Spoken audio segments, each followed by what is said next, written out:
Hello, and welcome back to another Art Mom art tutorial. Today's tutorial is on hair, and let me tell you how long it took for me to figure out how to do this. But yeah, so to start off, I'm gonna show you a couple of examples of how I draw hair in my own art. You can take a look at these. If you're looking for a more realistic art style of hair, you're in the wrong place. Go find some tutorial on YouTube because, as you can see here, I draw fairly stylized hair, but I do believe that this can be applied to pretty much any art style. So yeah, there's a lot to go over, so let's get started. The first thing I want to talk about is the hairline. When you're drawing hair, you want to define the hairline because it helps you understand where your hair is coming from, and it just helps everything to be more cohesive, especially in certain hairstyles like this ponytail here. So the hairline, basically, I always start when I go to draw it, I start at the ear and I go down just a tiny bit. This is the side plane of the face, which I'm not going to get into that, but that's why that comes down. And then I go up and curve until you hit the other ear. I chose a bad angle to demonstrate this with, but do know that it goes down like it does here. It goes down like that on this side too. It's just not visible from this angle. Another thing that I do tend to do with most of my characters is add something to their hairline called a widow's peak, which is basically where in the middle of the head it just goes down like that and forms a point. You can't really see that in these examples. You can see it right here where it forms that little like V shape. And that's just a personal preference. You do not have to do that. That's just something I do with pretty much all of my characters, is I add that widow's peak. From the side, it's pretty much the same thing. You come down from the ear and go up to the middle. And it's pretty much the same, although the other thing you want to know is do remember to bring it down the back of the neck. So it just comes down, like basically wraps around the ear, and then it comes down and comes to a point right there at the nape of the neck. Oops. The other thing that is important about the hairline is at this point you can define where the part is. The part is just that one line in your hair where everything kind of comes from. You can put that anywhere. You can put it there in the middle. You can put it to the side. You can do whatever with it. That's just where your hair is going to come from. It grows from that point. And you can change that. In the side, if it was in the middle, you wouldn't be able to see it. But if it was a side part, you'd be able to see that right there or wherever. So, yeah. Moving on, there are a couple of important shapes that will help you a lot when you're drawing hairstyles. And so I'm going to go over a couple of those real fast before we get into actually drawing some hairstyles. The first shape that I want to go over is the S curve, which is basically just what it sounds like, is you kind of draw a soft S and then a soft curve coming from the point, and that is a hair strand. You can make these facing any direction. The tighter the S is, the tighter the curl, so this is a looser curl than this. And you can connect them, so like if you're coming from here, you can do it again. And this is a good shape for wavy or curly hair, although, and I'll get into hair types a little bit more later, but you're not going to want to do this with certain ones, but it's definitely a good type of shape to learn to draw. So just practice these a lot, and again, they can face any direction. It doesn't have to be like an actual S. So yeah, the second shape that I want to move on to is the J curve, or the C curve, I sometimes will call it. And that is just basically, again, what it looks like. It's the letter J and another curve coming to a point here. So you can, like, again, either direction. When it's this, like when it's facing the right, that's when I'll call it a C curve, because that's a C shape. But yeah, these are everywhere. Oops, that's an S. These things, I like, they're everywhere. You can connect them to make messier hair. A lot of times what I'll do is I will have one S curve and then a C curve and then another S curve, and I'll just keep going until it's the end. That's my typical pattern. But yeah, the J curve is, or the C curve, either way, it's everywhere. Oh, that's an S. But yeah, and these are another good hair strand type. The last one I want to talk about is the V cut, which is a little bit different than these other two. And basically, again, what it looks like. You add V's, sometimes they're upside down. Actually, in most of this example, they're probably going to be mostly upside down. But basically, you can add these to any shape to make it look more like hair. So if we have this this block here, say that this is a strand of hair, you can add some, and they're very tight V shapes. They're not very loose most of the time. You can add some V cuts following the direction of the hair in order to make any shape look more like hair. And you can add them coming off of the hair as well to make it look more like hair, and then just erase the inside bits, and boom, there you go. That looks much more like hair than it did previously. This is a fairly tame example, but the more V-cuts that you add to a shape, the messier the hair will become. So, like here, this example here, the messier, this hair is definitely messier than this one up here because there's more cuts in it. There's more cuts put into it. So, yeah, these are what's going to make your hair really look like hair. So, yeah. Now that we've gone over some important shapes, I'm going to move down to here, and we are going to practice finding these shapes on an actual reference. This is a very pretty girl that I found on Pinterest, although I suppose she's on TikTok as well. Credits to her for this beautiful picture. You're very pretty. Yeah, so we're going to look at this, and we're going to find some different shapes that are on it, and then we're going to transfer them over here.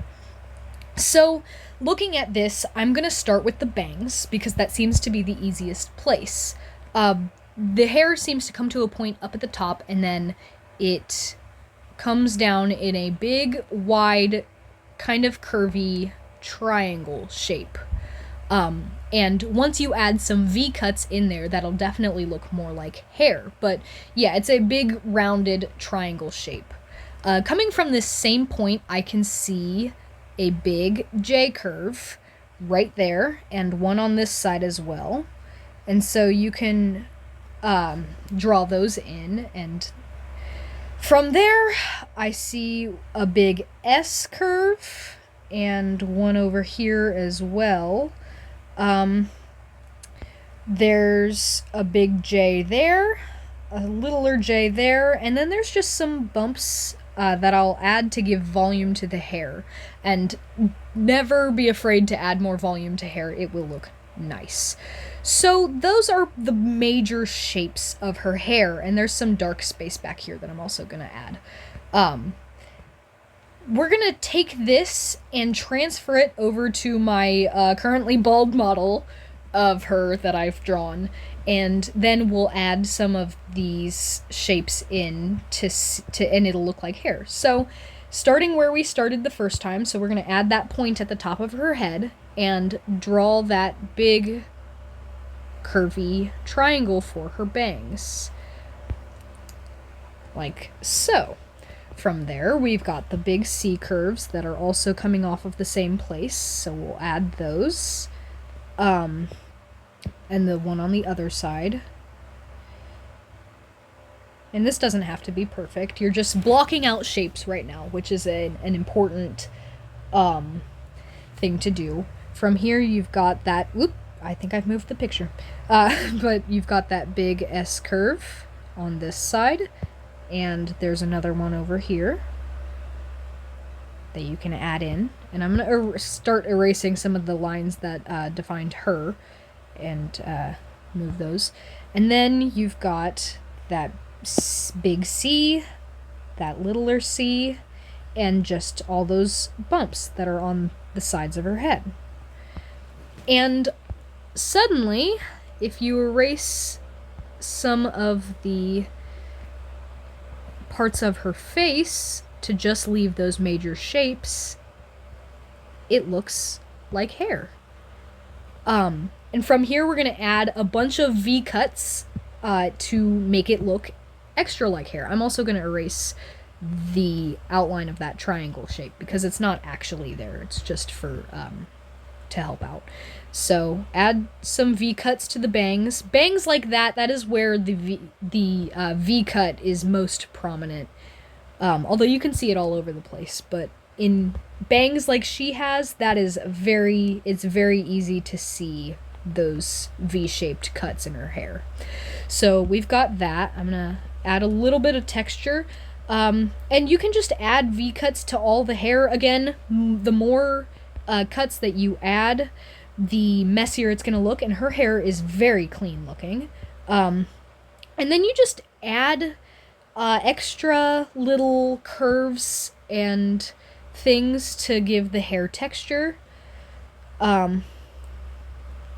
You can add gaps in the middle, and I like to add like these lines for texture. I think they help out a lot, and that's not there, so yeah, just keep kind of adding until it looks nice. And then there you go. See? This hairstyle is not that hard. There's that dark space in there, and I think I didn't make it big enough, but it's all right. So yeah, now you can kind of tell how to create what looks like a fairly complex hairstyle into simple shapes, and then you can add your texture. And that's all it is. You just turn it into shapes and then add your texture. Some hairstyles are harder than others. This one was she's got a fairly complicated, although not the most complicated, because I would say that's probably braids. But some people have much more simple hairstyles, like myself. This is a photo of me. I have very long, very thin, very straight hair, and it is really easy to, it is very easy to draw. So I'm actually going to add the hairline on this one because it's very visible on me. So that would be my hairline. This is clearly my part, and the hair is coming from that. So to break it down into shapes, I would just there's that curve, that would be one bang, although I don't really think I have bangs. But there's the other one, and then I have a headband, because I can't stand hair in my face. But yeah, coming down is just a big old rectangle, and that is pretty much all my hair. On this side you can see it as well, though in this one there is a prominent V-cut right there, and then my hair actually goes all the way back here, which I draw when I'm not drawing my headband, like in my little doodles way up here. That's supposed to be me, by the way. But yeah, and you can include the headband as a part of the hair. Accessories do count sometimes, especially when they're prominently shaping the hair, like on mine. Oops. So yeah, if we go over to the little bald model of me, you can start with the hairline, which comes... Oops, I think I just hit a crack in my screen. There we go. There's my hairline. There's the part. And copying this shape, it's not very hard. Just add the simple shapes that make up my hair. I'm gonna delete the hairline because it's not visible anymore. And then just come down with that big old rectangle, like so. And then on the other side, you've got that and that big old V-cut visible there, and then come up. This right here would be my headband. I'll color it in for simplicity's sake. And then there's the top of my head. From here, all you have to do is just add a couple more V-cuts to make it look more like hair. Texturize the end. Just kind of go for it. You can add a couple. I like to darken the inside space because, as you can see, that spot right there is pretty dark. And then I just add a couple of lines that are following the shape of my hair, and then boom. That's it's pretty simple, especially for longer, straighter hair. The shorter and curlier the hair is, I find it harder to draw. But really, all you have to do is break it down into shapes and then add your details. To end, I'm gonna show you this hair type chart. This will be helpful to determine what kind of hair your character has. All of these are drawn differently. I can draw all of these, I think. I'm not great at these two down here, but you get the point. I could probably tutorial those if you'd like. So when you're drawing hair, think of what texture it has. Is the hair straight, which is going to leave you a lot of squares and rectangles, or is it curly, which is going to leave you a lot of bumps and such? Is it coily and tight, which is going to get you afro hair, which is very difficult to draw.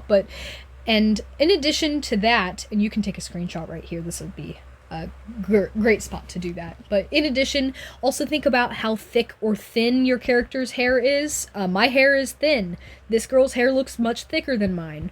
And of course, how long and short, etc., etc. As always use reference pictures if you can. There is so many types of hair that you can give your characters. There are so many different ways to draw it. Always use references. Practice, practice, practice, as I always say. Yada, yada, yada. Yeah, references, practice. You'll get better with time. If you have any questions, as always, let me know, and I will explain or do a whole nother tutorial on them. And, yeah, have a nice day.